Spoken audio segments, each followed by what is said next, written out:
Hello everyone, welcome back to Taylor Time. I'm Kristopher Taylor, your host. I'm in Feedbackers, a Toastmasters group in Beaverton, Oregon. If you'd like to become a better speaker, if you want to learn better listening skills, if you'd like to climb the ladder of success but don't have the blueprints, join Toastmasters. And if you are a Toastmaster today and want to try an all-star club, try Feedbackers. Taylor Time is an episode about helping others. And I'm really excited to introduce this show to you today. I have two guests with me, Bob Kingery. Bob, hello. Hi, Chris. Hello. And Eric Skeens. How are you? Doing well. Now, these folks are with 3 Tree Tech, a consulting firm in Portland, Oregon, that helps companies, customers, whether it's executives, managers, employees, anyone that dabbles in technology, helps them become more efficient, more secure, and even more profitable at no cost. And I thought this was a great way to help others, and this is something that I don't know about and it's kind of new. So I brought these folks aboard. And Bob, I want to start off with you. You know, I read your bio, and I got to say, I was really impressed to see that you were a part owner of XO Communications. And they're a large telecom company. It was originally bought by Verizon for $1.8 billion, I think. So were you really a part owner of XO? Yeah, I was one of the early guys in there. There was a team of about 5 of us that came together to start building that network back in the late 90s.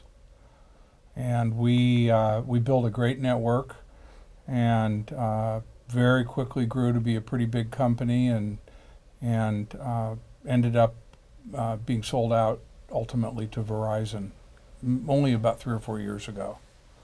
Wow. That's an amazing story. I mean, that where I'm from, that's called not too shabby. And Eric, you know, what got you into technology? I know you're a technology evangelist. What really got you into technology in the beginning, and how did you get here to 3 Tree Tech?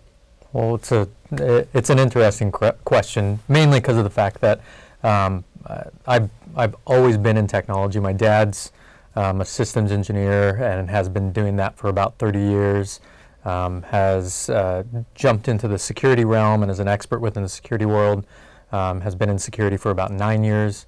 And honestly, I wanted to get out of technology. I didn't want to follow in my dad's footsteps in any way, shape, or form. I wanted to travel the world. I was a French major. I was just trying to get away from it as much as possible. But ultimately, my desires and my passions always led back to technology. And so as I jumped into the corporate world, that's where I jumped into, is in the technology field, starting in software, moving into infrastructure, and then ultimately linking up with Bob and jumping on with the vision of driving technology and helping other companies in the Northwest and on the West Coast to kind of simplify that complexity that technology is known for. Okay, well, thank you. I like you sound passionate about technology. I really like that. And some of the questions that I have that I think the viewers want to know, when I picture a consultant, I picture an expert that's earned his badges, that goes in and really helps with precision, to fine-tune, to help an organization become more efficient in this specific area or more profitable, but they charge a hefty fee for that. So how do you do consulting at no cost? How can you help companies in the Northwest at no cost? Because I'd like to know more about that. I'll take the first poke at that, Chris. The saying that we have is, we don't know everything, but we know everyone. So oh, wow. we have a network of probably 400 different suppliers who are developing the front edge of technologies today. And so really what our skill is that's useful to people is we come in and we listen to your problems and the frustrations and the hurdles that you're facing as a business. And then we sort through our network of suppliers, we call them, and find people that we know are vetted and honest and capable of solving your bringing a solution to you. So I like to call us a connector. Okay. And most of the businesses that we go into they draw their resources from a really known universe of the people that they've always dealt with. And our aim is to broaden that a lot. And a lot of times we can bring disruptive players into the mix, people that are really changing the way business is done. And as a connector, we're paid by the partner that brings us in, the supplier that brings us in. Oh, okay. And this is margin that's already in their company. They're just paying us, whereas instead of a salesperson, really. And so the net effect of that is we're a zero cost to our customers. And we're really popular that way too. No We cost don't have to consulting. send them a bill. That's it. It sounds appealing. So whenever you sit with a customer today, whenever you, on average, how are you able to help that customer? I mean, whenever you go and look at whenever you evaluate, this is from a technology perspective, right? So whenever you look at them, typically, do you find a lot of holes in their game? Can you help them? What percentage and what areas can you typically help customers today? Eric, you want to take that? Yeah, and that's a great question, and that goes back to some of the experience ourselves, Bob and myself, and our team. So we have a team of folks that we refer to as a SWAT team within the technology world, and I like that, SWAT team. And so we go in and help identify those issues. So we'll sit down with a customer, understand what their issues are, understand what their problems are. And that's where we'll get a full understanding of the requirements. And because of what we do on the back end with suppliers, we can figure out which suppliers are the best fit for them. And so we always vet out our suppliers because we don't want to just we don't want to say, Mr. Customer, let's look at 10 different suppliers. We want to say, we've narrowed this down based on your requirements, maybe 2 or 3 different suppliers, and this is why they fit. And Okay. so as we look at it, that's how we're able to accomplish what we do, is from our experience, as well as just sitting down with customers and the amount of customers that we deal with on a day-to-day basis. We can pull from experiences we've had with these other customers and say, Mr. Customer or Mrs. Customer, we see that you have this situation. This is how we've dealt with it in the past with another customer that's in the same field as you. Maybe it's retail, maybe they're in the manufacturing space. What have you, whatever industry they sit in, we can kind of pull from best practices within those other fields that we've helped with other customers. Does that make sense? Yeah, it does. And so, what holes do you typically find? What are the biggest areas where you can help a company improve? And who does this apply to? So I know that in the beginning when I first heard this concept, I thought, well, it just helps a business owner.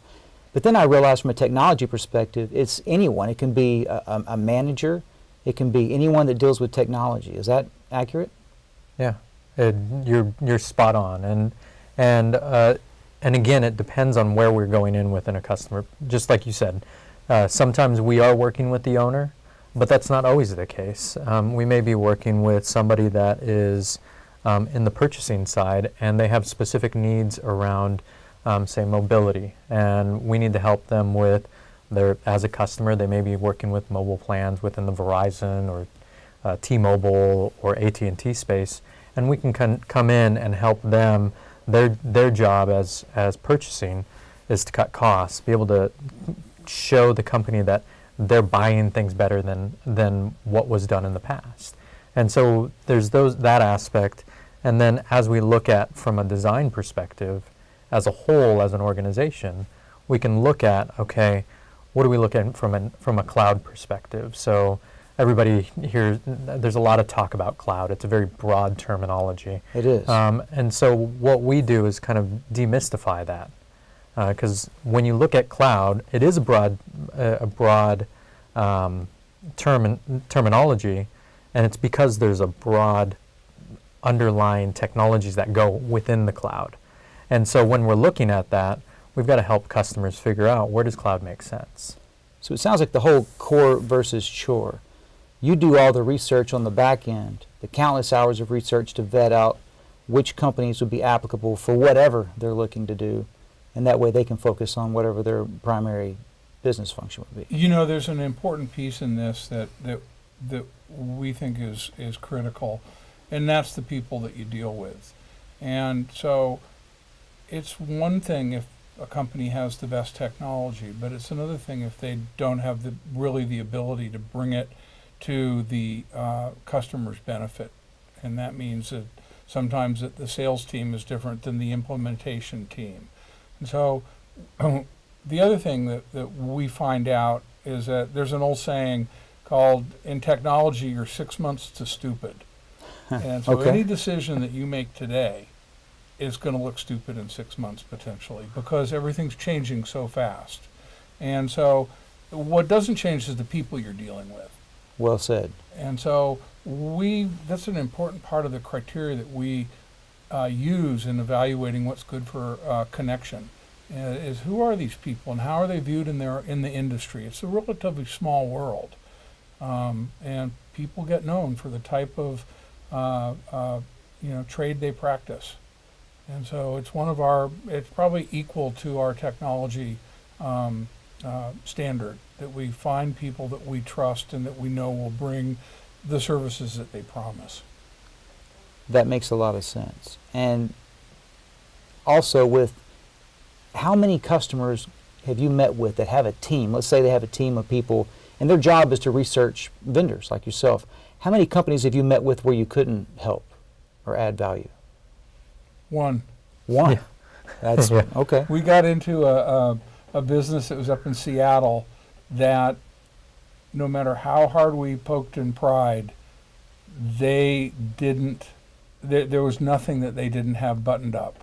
And we were both stunned because it was the two of us in that appointment. Yeah. And the vast majority of people that we talk to, once they get over their defensiveness about what they're not doing and their fear about getting left behind in the world of technology, Right. we always find ways to help them. That's pretty good batting average, by the way. So, yeah. And out of the customers that you help, is it, when you look at technology products, is it primarily network? Is it primarily cloud? Is it security? Where do they typically come from, the customers? Where do they come to you for help, and where do you feel you add the most value? Or is it just a well-rounded approach? Honestly, I think from a simple answer, it is a well-rounded approach. But where we provide the majority of our help is in the cloud and security space. Because of the fact that cloud is so broad, it touches everything. And so as we're looking at working with customers, that cloud aspect and understanding how we can help bring expertise, how we can bring understanding around, because not everything needs to be in the cloud, or at least not as it sits today. And so as we look at things, we help a customer understand where do we need to be in the cloud, and because Makes sense. And it's not always it's not the same answer for everybody, because there's different requirements, there's different regulations within their industries. Whether you look from a healthcare perspective, whether you look at it from a retail perspective, and they have PCI requirements, whatever it may be, there's aspects within there, and then the security space. Security's it's probably even worse than a 6 months to stupid.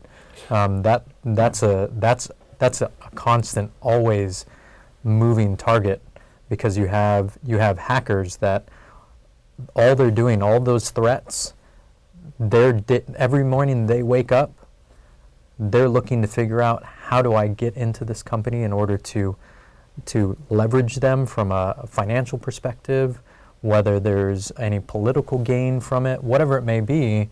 These hackers, they wake up every morning to do just that. And most organizations don't have a team dedicated to security, so you've got these folks that are stretched thin, depending on the organization, that are wearing multiple hats. And so when you're wearing multiple hats, can you focus on security? Can you focus on security just as much as a hacker is focusing on threats? Probably not. Probably not. Right. Okay. That's a really good answer. And we're going to take a brief break, and we'll be right back with 3 Tree Tech.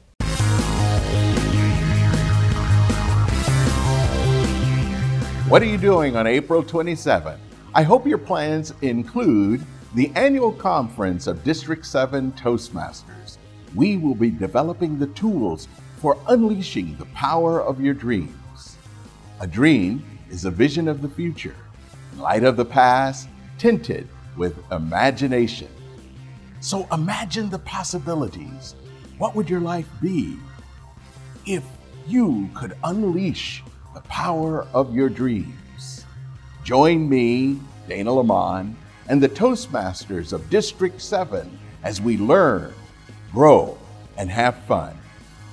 Make your reservations today. Do it now before you get distracted by your other responsibilities.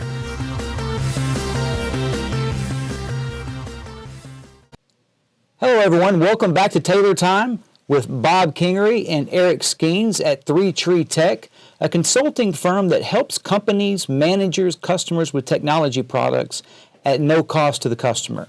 And Bob, one of the questions I wanted to ask is, what are some of the projects that y'all have ongoing right now? Who are some of the customers or companies that you're helping today? Okay, Chris. Well, fortunately or unfortunately, most of what we do is under non-disclosure agreements. Okay. So we're not really at liberty to talk too much about who we work for. We work for a number of big area companies who are in various spaces. We've got shoe manufacturers and people that make coats and vests and people like that. We've got a number of customers in the financial sector, and where all these places where data security is super important. Sure. I think that one of the reasons that I was attracted to this business model is that it's really exciting to get involved when we talk about going in and listening to customers, listening to people, and where their problems are, where their points of pain are. There's really no business that we can't get in there and try to help. Really, any size and in any industry. The technology world is moving so fast in its ability to change the way you operate your business, and it's most of the things that we bring allow customers to focus on what they do.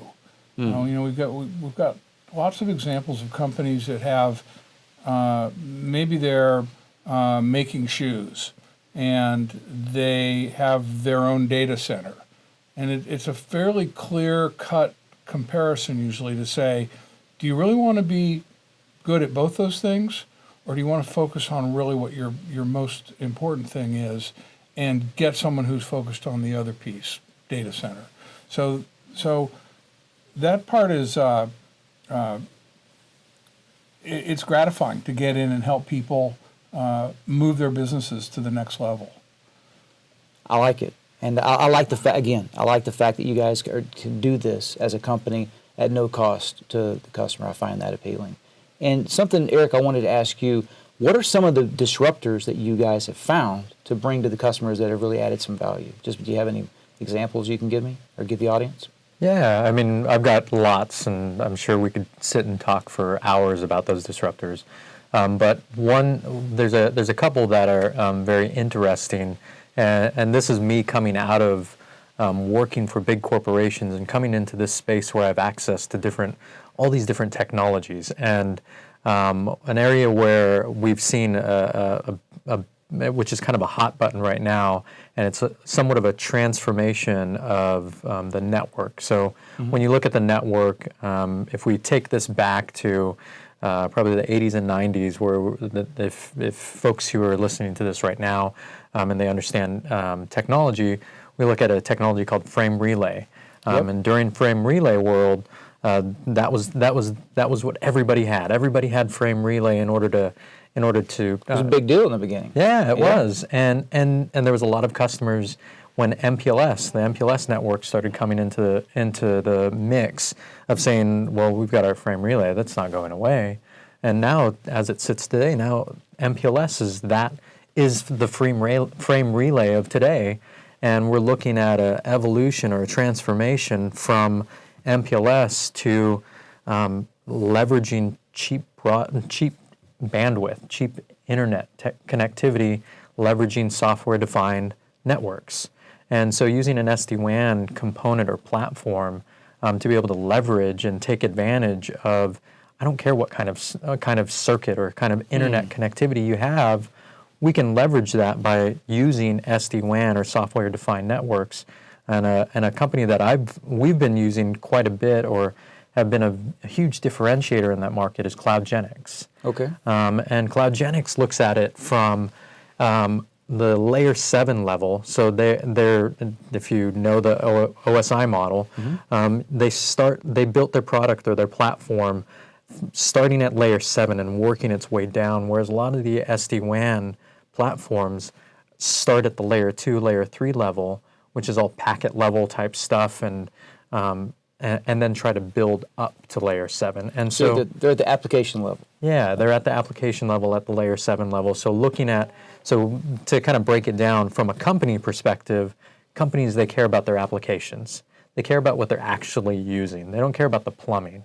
I always equate it to, I don't know why I equate it to plumbing and bathroom fixtures, but you can have the nicest bathroom fixture, whether it's a sink, whether it's a toilet, whether it's a bathtub, and if you don't have good plumbing on the back end, it doesn't really matter because there's no water going to it, or vice versa, things aren't leaving the bathroom very well. And so, so that's the same type of makeup as we're looking at when you design your network. How are you designing that? Are you looking at it from, I've got these beautiful applications and I need to make sure that the plumbing works all the way backwards? Or are you starting at the plumbing layer and then saying, well, this is our plumbing and you're only allowed to have these types of bathroom fixtures or these type of applications? That makes sense. So these changes in networks can result in real savings. We have a couple of manufacturing customers who have plants overseas in Mexico or Saudi Arabia or South Africa, and the data networks that they rely on to bring their information back to their data center constantly are the pipes that carry that data are hugely expensive. And with a company like CloudGenix, you put an appliance in place at the site and then use the internet to transport it. And it can result in huge savings. We know of a CloudGenix customer that saved something in the neighborhood of $2 million a month in their data transfer costs. And so that's an example of a technology that really can make a difference for a business. Okay. And whenever you sit down with a customer, do you do whiteboard sessions? What does that process look like when you first initially sit down with them to kind of diagnose the issue or how you can best help? I try to restrain Eric from the whiteboard as much as I can because he loves to whiteboard. I got markers in my pocket. Okay, that's a good thing. We have a 6-foot square whiteboard in our office that he fills up pretty regularly. But yeah, usually it requires an interaction. It's an iterative process of talking to people and finding out, once again, what their pain points are and how they see themselves in the future, how they see their business in the future, what their threats are, what their opportunities are. And you kind of draw that out and you get down to the plumbing layer as Eric was talking about. And you can really allay a lot of people's fears and come up with solutions that are meaningful for them. Wow, I've learned a lot today, and I didn't realize that customers and companies and employees that deal with technology products and services can get this kind of help at no cost. So I've learned an awful lot. And something else, I Googled y'all's location and looked at the building. That is an impressive building that you guys have. Is that the y'all office out of that giant warehouse? It's a machine shop from 1916, and we retrofitted it a little bit. Not enough, though. It's still a little cold in the winter and a little hot in the summer, but it's a great space. It is definitely it's a cool looking office for sure. Well, Bob, thank you so much for coming out. Thanks for having us, I Chris. appreciate it. Eric, thank you so Chris. much. And viewers, I hope you learned something new today. I know I did. And until next time, this is Kristopher Taylor with Taylor Time. We'll see you again. Thank you so much.